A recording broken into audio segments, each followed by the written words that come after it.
Hi, my name is Louisa Marula. This movie depicts a small part of a training class I've been conducting on wide area network technologies for AT&T technicians. I hope you enjoy it. This is the Northeast Global Voice and Data CMC training, and my name is Louisa Marullo. We'll be discussing frame relay architectures, ATM, IMA, INCS, and multi-protocol label switching, which is the newest of the architectures.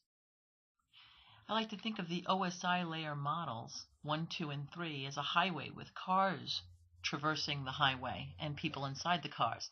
The highway being the physical layer, the cars being the data link layer, and the people being the network layer, or the actual data. Layer 1 is the physical layer.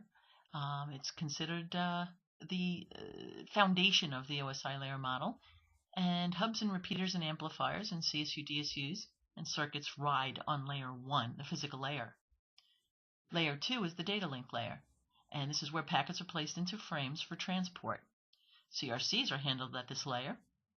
Permanent virtual circuits ride layer 2 and depend on layer 1 to operate. Without layer 1, the PVCs cannot provide transport for datagrams. Layer 3 is the network layer, and this is the layer that routers function on. This layer does routing of packets to determine the best path and where to send packets. Pings and trace routes operate on layer 3, and as well as network routing of packets and protocols for routing, such as IP, OSPF, RIP, and EIGRP. Here's a network architecture slide of some of the different types of layer 2 protocols that exist in the network. Frame relay being on the left-hand side. There's a DS3 for ATM service on the upper side of the slide.